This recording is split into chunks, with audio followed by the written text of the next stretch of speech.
C'est en décembre 2019 que la loi sur la cybercriminalité a été adoptée. Quelles sont ses spécificités? Le dossier de la rédaction à suivre dans ce journal. Plus de bananes plantains ni de manioc venant de la Côte d'Ivoire. Le pays a annoncé dans un communiqué la suspension de toute exportation de produits vivriers. Duel d'aigle entre le Mali et la Tunisie. Le match, c'est demain 20 janvier 2024. Le développement de l'actualité sportive en fin de journal avec Mohamed Kenoufi. Voilà pour le sommaire. Bonsoir à toutes et à tous. Bienvenue aux informations sur TM1. Le classement de Global Firepower Index 2023 est désormais connu. Le Mali gagne une place par rapport au précédent classement grâce notamment à l'acquisition de nouveaux matériels. Assetoumani Koulibaly. Le Global Firepower Index, qui fait référence dans le classement des puissances militaires dans le monde, s'appuie sur 60 critères, notamment le nombre de militaires actifs, la force navale, la disponibilité du carburant pour les opérations militaires, le nombre d'avions de chasse, le budget consacré à la défense ou encore la flexibilité logistique. 38 pays africains ont été classés en 2023 par la revue. L'Égypte conserve sa place de première puissance militaire africaine et occupe le 14e rang mondial sur un total de 145 pays étudiés. Ce pays d'Afrique du Nord dispose de 440 000 militaires actifs et de 480 000 réservistes, de 4 946 chars, 1069 avions militaires et 245 navires et bâtiments de guerre. Il est ainsi suivi de l'Algérie, de l'Afrique du Sud, du Nigeria, de l'Éthiopie, de l'Angola, du Maroc, de la RD Congo, la Tunisie et le Soudan, qui ferment le top des 10 plus grandes puissances militaires d'Afrique. Classé à la 21e position en 2022, le Mali a gagné une place cette année pour être 20e. Une petite remontée au classement due en grande partie à l'acquisition de plusieurs nouveaux équipements militaires achetés auprès de la Russie et de la Turquie. La plus récente date du 4 janvier dernier où de nouveaux drones ont été réceptionnés par le colonel Sadio Camara. Bien avant cela, plusieurs autres venus de la Turquie ont été réceptionnés et permettent à l'armée malienne de mener des frappes sur plusieurs parties du territoire. Par ailleurs, le rapport de Global Firepower Index met en lumière la dynamique de l'évolution militaire en Afrique. Bien que ce positionnement soit intervenu malgré des défis économiques et politiques variés, ces pays classés ont tout de même réussi à améliorer leur système militaire, témoignant ainsi de l'importance accordée à la défense et à la sécurité nationale. Adoptée en décembre 2019, la loi portant répression de la cybercriminalité au Mali a souvent été controversée. Son application, qui a conduit ces derniers mois à l'incarcération de certaines personnalités publiques, continue de susciter des interrogations. Les explications avec Djeneba Samaki. Avec pour objet de déterminer les infractions relatives à la cybercriminalité ainsi que la procédure suivie en la matière, la loi numéro 2019-056 du 5 décembre 2019 portant répression de la cybercriminalité s'applique à toute infraction commise au moyen des technologies de l'information et de la communication en tout ou partie sur le territoire de la République du Mali, ainsi qu'à toute infraction commise dans le cyberespace et dont les effets se poursuivent sur le territoire national. Composée de 88 articles, elle traite des crimes et délits liés aux technologies de l'information et de la communication et des procédures qui y sont liées. Quand on est un personnage public, il faut se réserver, de s'hasarder sur des terrains que l'on ne maîtrise, mais absolument pas. Mais fort malheureusement, et il y en a qui disent, oui, nous sommes en train de parler avec subtilité, on flirte avec les mots. Mais en réalité, c'est parce qu'ils ne savent pas que même ce qu'ils sont en train de dire, si par extraordinaire quelque chose de contraire à la légalité venait d'y sortir, des poursuites seront engagées. Il est dit qu'il n'est pas nécessaire de nommer la personne, puisque les indications, si ça peut permettre de savoir de qui vous parlez, et que ce que vous dites, même si c'est dit de manière dubitative, ou si vous tenez des propos susceptibles de troubler l'ordre public, que le procureur ne va pas enclencher des poursuites. Ce n'est pas parce que je suis professionnel de la presse que chaque fois que je parle, c'est en tant que professionnel de la presse. Voilà, il faut faire la part des choses. Un journaliste peut parler dans un autre cadre qui n'a rien à voir avec sa profession. Et là, il est difficile de pouvoir ou de devoir lui appliquer les règles de sa fonction pendant qu'il n'était pas dans l'exercice de ses fonctions. On vous a insulté? Ça vous a fait mal? Mais venez me saisir. C'est-à-dire, moi je suis pour la société, mais je ne peux pas. Chaque fois qu'un Malien est insulté, je ne peux pas être partout à la fois. Pourquoi est-ce qu'on fait plainte? C'est parce que je ne suis pas partout. C'est parce que je n'entends pas tout forcément.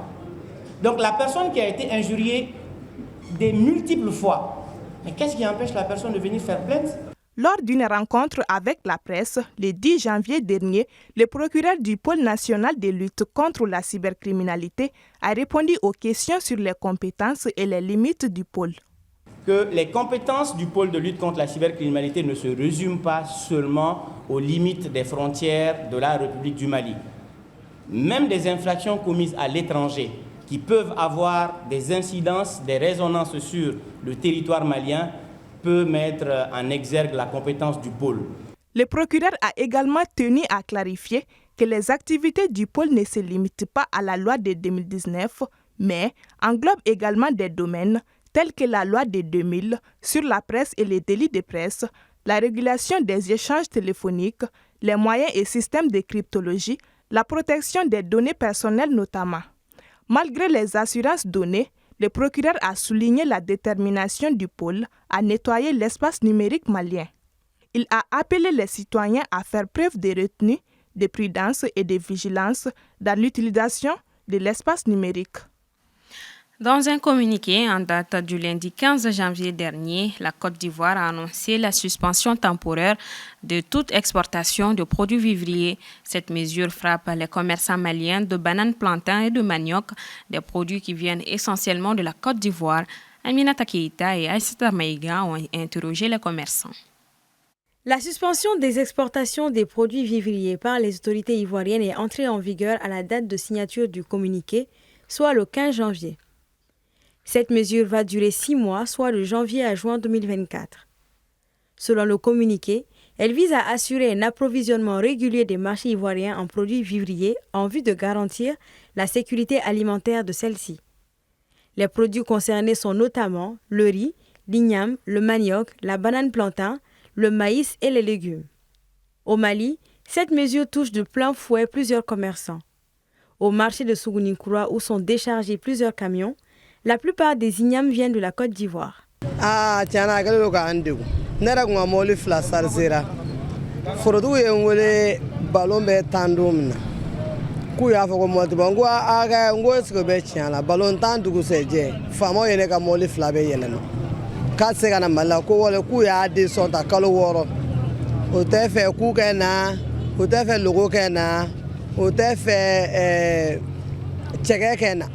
abuga sembala okolo ko ba ngame yorom nabi abe yorom nabi kuta sugula wala me ku fe americain binanduru kuje bi woronduru wo ku yere tere ku place ba de bi. Au-delà de l'igname, l'un des produits très prisés au Mali venant de la Côte d'Ivoire est la banane plantain. Boanga minen bebe ba Côte d'Ivoire de Mali minere ka dogo sugunungura minena na bora légumes nununa sino sugunungura la no mine famba chama be ba ko kana kana bo kerengere ne avugani logo ani ku bora wara foitulani abijante ko be ka kalo wara mi fore boyana klima zeina sino korale kumaro lo be se ka 10 jours 15 jours nunke bola en ka embargo wati ye solution e logo jima fen no lu sira ka do en fe yana in barake menasra ko L'inquiétude grandit et les vendeurs craignent une pénurie du marché alors que le mois de Ramadan approche.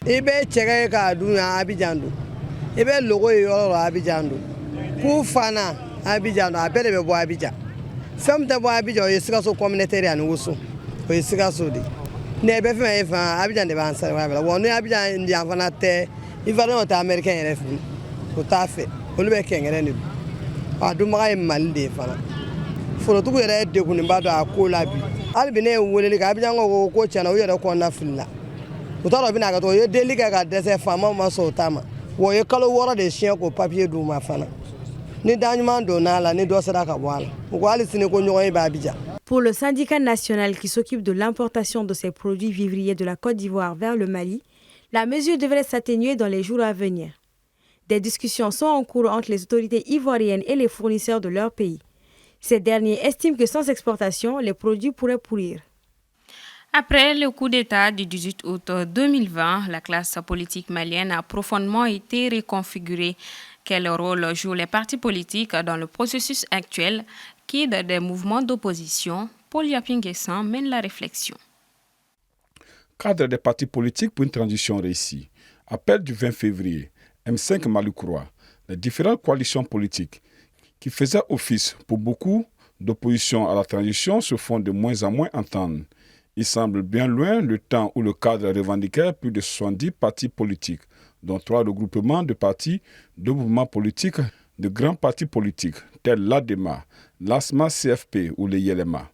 Aujourd'hui, cette entité s'est presque vidée après que l'ADEMA, Djigiba Koura, l'ARP présidé par l'ancien ministre Thiema Hubert Coulibaly et le docteur Modibo Soumaré ou encore le YELEMA se sont éloignés. Quant au mouvement Appel du 20 février pour sauver le Mali, il a presque disparu de la scène après que son leader, Cheikh Mohamed Chérif Koné, a été radié de l'ordre des magistrats le 29 août 2023. Le M5 Maloukoura essaie de se redynamiser en choisissant pour sa présidente tournante le docteur Mahamadou Konaté. Le parti Yelema, très critique à l'égard des autorités de la transition, après l'annonce du report de la présidentielle, est dans une dynamique comme le soulignent les récentes actions de son fondateur et président d'honneur, Moussa Mara, qui a lancé un appel le 7 février dernier afin d'aboutir au succès de la transition.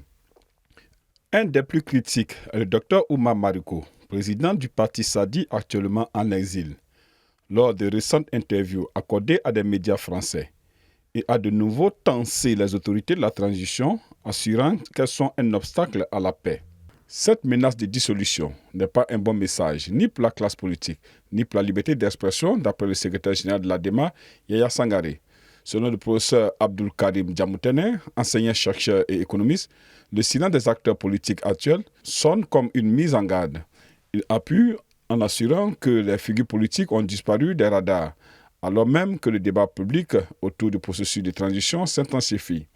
Plus de déclarations, peu de sorties médiatiques, car selon lui, avec l'épée de Damoclès qui plane sur la tête de certains leaders politiques, dans la lutte contre la corruption, soit on est avec le pouvoir, soit on est mis sous mandat de dépôt, ce qui fait qu'il y a une restriction des libertés de parole. Pour Blaise Sangaré, président du parti Convention démocratique sociale, CDS, la priorité doit être accordée à la lutte contre le terrorisme et à côté, l'union sacrée par la réconciliation, soutient-il.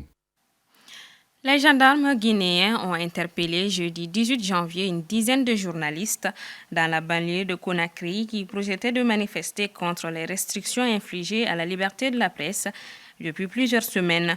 Selon le syndicat des professionnels de la presse guinéenne, cette manifestation avait pour objectif d'exiger la levée du brouillage des radios et télévisions privées ainsi que le blocage des réseaux sociaux en Guinée. Toutefois, les autorités avaient interdit la tenue de la dite manifestation. Au Kenya, le leader d'une secte évangélique, Paul Mackenzie, ainsi que 94 de ses adeptes ont été officiellement poursuivis hier jeudi 18 janvier pour avoir facilité la commission d'un acte terroriste après la mort de 429 adeptes de sa secte auquel il prêchait de gêner jusqu'à la mort. Les corps ont été exhumés de la forêt de Chakaola, où se réunissait son église internationale de Bonne Nouvelle. Mackenzie et ses co-accusés ont nié les charges de leur comparution devant le juge mercredi dernier. Toutefois, le tribunal a ordonné un délai de 14 jours afin que des expertises psychiatriques soient menées sur le pasteur et 30 co-accusés. Ils doivent ainsi comparaître devant le juge le 6 février prochain. La chronique sport avec Mohamed Kenouvi avant de boucler ce journal. Bienvenue Mohamed. Merci Marie-Jo. CAN 2023, duel d'aigle entre le Mali et la Tunisie ce samedi. Oui, après sa victoire mardi face à l'Afrique du Sud, le Mali défie la Tunisie demain samedi pour le compte de la deuxième journée dans le groupe E. Une nouvelle victoire des Aigles leur ouvrirait la porte des huitièmes de finale avant la dernière journée prévue contre la Namibie. Tandis que de l'autre côté, une nouvelle défaite de la Tunisie mettrait les Aigles de Carthage dans une très mauvaise posture, pour ne pas dire les éliminerait tout simplement de la compétition. Ce match s'annonce très disputé et très serré donc entre ces deux pays qui ne se lâchent plus. C'est la troisième fois d'affilée que le Mali et la Tunisie se retrouvent en phase finale de la CAN. En 2019, les deux équipes s'étaient neutralisées 1 but partout, alors que le Mali s'était imposé 1-0 en 2022 lors de la CAN 2021 au Cameroun. Alors, on va revenir sur les résultats du jour, mais avant, quel est le programme de demain? Outre le match des Aigles face à la Tunisie, donc deux autres affiches sont à suivre. Dans le groupe D, à 14h, l'Algérie sera opposée au Burkina Faso. Les Fennecs, frustrés après leur match nul d'entrée face à l'Angola, tenteront de se ressaisir face aux étalons et de remporter leur toute première victoire en CAN depuis qu'ils ont soulevé le trophée en 2019. Dans ce même groupe, à 17h, la Mauritanie, battue lors de la première journée par le Burkina Faso, affronte l'Angola qui a réussi à arracher le point du match nul pour sa première sortie face à l'Algérie. Alors, ici au Mali, la Ligue 1 Orange cap sur la 14e journée.